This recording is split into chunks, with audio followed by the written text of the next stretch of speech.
he was able to send some sort of video that showed a person carrying tulips and getting his head cut off. And he said, "This is going to be you by betting against Bitcoin." Peter Grandich explains his prior predictions and his current holdings. Last year, at just about this time, I issued a warning saying that starting by our Labor Day in the US, I didn't want to own any general equities or bonds.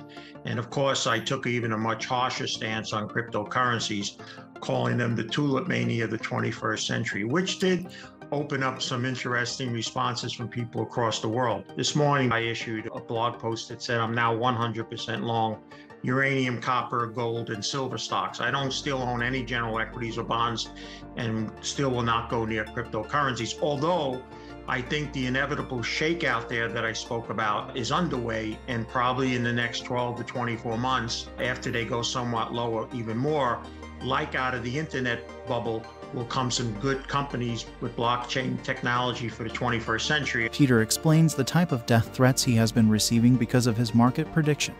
I think the best one was, there were some pretty nasty ones. I got a legitimate death threat and mail and phoned, but I'm still here. Rude comments are okay. I get them from the wife every day, so that's all right. But the bottom line is that the best one was after I had called it the tulip mania of the 21st century, some person, and I guess I am not sophisticated with computers as some people are, he was able to send some sort of video that showed a person carrying tulips and getting his head cut off. And he said, "This is going to be you by betting against Bitcoin." Now, I got to say, that was innovative. I didn't exactly like getting my head chopped off. Peter then explains his observations in other markets. We're now seeing the opposite of that in some markets, particularly the metals and junior resources, where there's just a total despondency and depression. So we've gone 180 in that market. We haven't gone 180 yet in the cryptocurrencies, but I think the worst is over there. I think there has to be more of a shakeout, but there will be survivors. But unfortunately,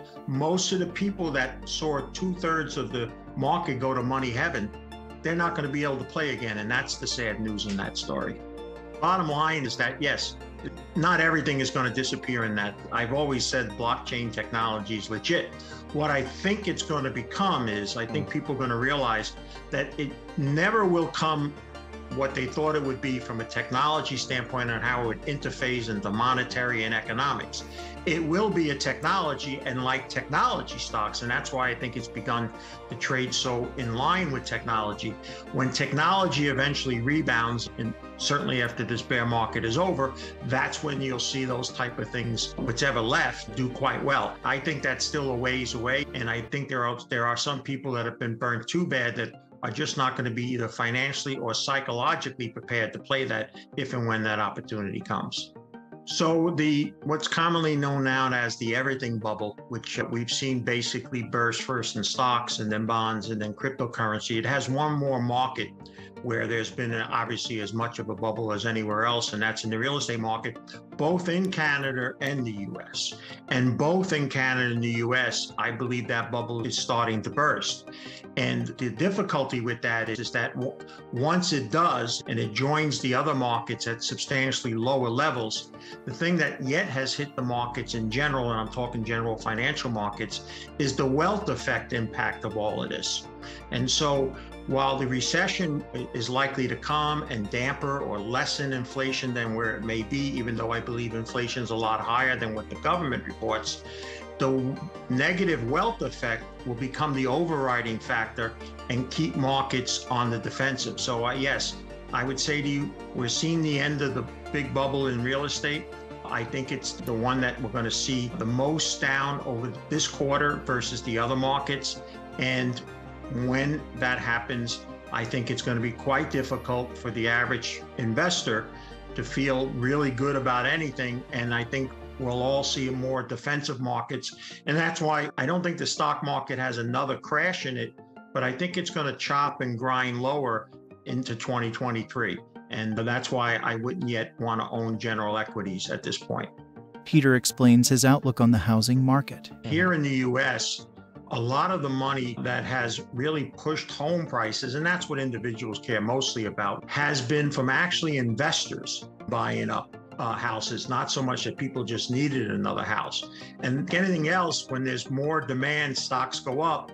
when there was more demand, those homes are going up. But now, if we're correct and there's not going to be that demand, some of these investors are going to start to see some fairly decent losses, and whether or not they'll be able to withstand that will be the question. Now, we also see here in the U.S. money that has gone into real estate investments trusts because people chased dividend yield during the insanity of the Federal Reserve going to zero interest rates. I don't know how badly that's going to be hit. I think more people, as long as the dividends aren't cut that much, most people will hold them. And that's why I don't think the commercial market will be hit hard as the individual housing market. So I would say that housing is likely to go more down percentage than commercial real estate, because commercial real estate has already been in a little bear market because of the pandemic. And office space and things like that have not recovered and not likely to recover anytime soon. Peter explains if he thinks the market will have a correction.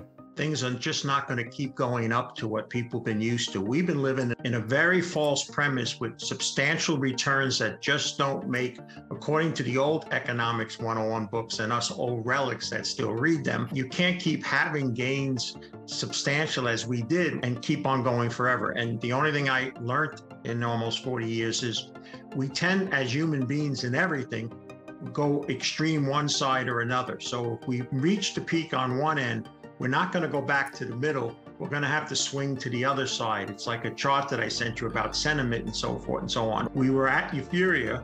At best, the market came back to panic. Things like mining shares and junior resources are stuck at despondency and depression, and you have to go through those swings. And of course, when they're at the extremes, it's so difficult to sell when it's euphoria. And when they're at the extremes, when everybody is bearish, it's so hard to buy in. But those are the points normally that have to be reached. Peter explains what has caused home prices to increase and the possible dangers. The real movement in home prices here hasn't been the individual speculating. It's been investment groups. Large institutions and all have been major buyers of homes here in the U.S. But like anything else, they're investors that many times can't withstand losses. And that's the other factor. And if we get back to general equities, there's another important fact that hasn't hit there yet that I would address too. So I would just say on your real estate end, that's the first bubble that's just starting to burst now. It was the last one that was needed. And I think then what we'll be talking about, if the good Lord allows me to speak with you again later this fall, winter, or early next year, is now what will be people caught up in the wealth effect, that people have really slowed down because of recession that hit. Everything they owned is down, and it isn't rebounding like it always used to. In the planning that I do, I never try to treat the person's home as their investment. There's a necessity in that. Right. What I'm talking about is that people who have played real estate from a pure investment standpoint, that have not only have found their homes, but they have other homes, they've gone into commercial real estate, that market is going to come down like stocks and bonds and cryptocurrency did, in my view. And when you ask about what people should do, there's a great answer that I think people don't focus on, including in the professional community. And that is, and I'm an expert on this, it's not how much you make, it's how much you don't lose, which is going to separate you from being the winners or losers. I think the important thing now to do is not try to make so much money, but not try to lose a lot of money. And that's why I say that if you're still very long in the real estate market, that's a market that can still see 20, 30, 40% loss pretty fast, where we've already had that in general stocks, bonds, even in the cryptocurrency market. Peter then explains how making and losing wealth can affect people differently. I worked with some of the more wealthier athletes until a year ago when I left the sports. And I can tell you, wealthy people, at least from the athletes I dealt with, are more leveraged now than probably at any other time when people were wealthy. And so a lot of wealth that supposedly is out there is built on a lot of leverage that didn't exist years ago. So I can tell you that I will not be surprised that if and when things get even more severe, you are going to hear stories of real wealth people losing a lot. I used to tell the players, even though they're in the half of 1% of all the wealthiest people in the world, you have to understand that you don't need that much more. But there's this more money equals more happiness society that it was prevalent.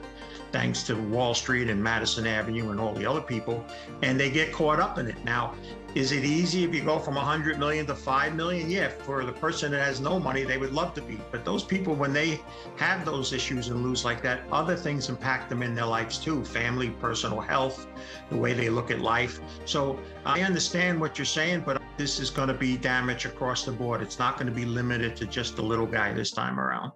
Peter then gives his thoughts on the current state of the recession. Two things are certain to happen over several months going forward. Profit margins are going to shrink. We have not seen analysts start to take down their predictions of earnings third, fourth quarter into next year yet. That's going to change because profit margins are going to shrink in this. And the other thing is liquidity. There's not going to be the liquidity that existed 12 or 24 months ago. So I think with both those things happening, the likelihood is that things have to get weaker and lower than go higher and stronger. So I think that's the bet and the likelihood. What's real interesting, we have not yet seen over half the money that's in the US market now is in passive funds, which means they're not actively managed. And when the market was going up, that was easy. The manager didn't have to worry. He got new money. He just bought the stuff that made up the index and went forward. But now if the general public starts to want to move out of the market aggressively, there's not going to be a manager to sit there and go, oh, wait a second, I don't think you should, or maybe you want to hold these stocks and all. They just have to sell. And that we haven't seen yet. So that's an important thing in the market. But I also want to get across to you, perhaps the news story you will be talking about in the next 12 months. This recent meeting of the BRIC nations, we had both Putin and Chinese officials publicly state that it's their intention to introduce a new currency and that they've already begun trading away from the dollar. I believe that is a news story that if you're not paying attention to and understand the ramifications from it, you better. And part of that is because we're going to see a peak in the US dollar. It's likely to happen with the euro breaking parity and everybody reporting that and all. And at that point in time, if I was long US dollars, I would look to get out of it. And that's been one of the things that's helped suppress gold from getting up to highs. And I think that's going to be the key to ignite gold. But I see that happening now fairly soon because they're openly speaking about it. And we're seeing other countries, including the Saudis, talking about joining the BRICS. So this is a new story that's not getting a lot of coverage and may still not for several months, but I think it's something people should start to at least focus on and learn more about. If you found value in this video, please like the video and let us know what other topics we should make a video about next.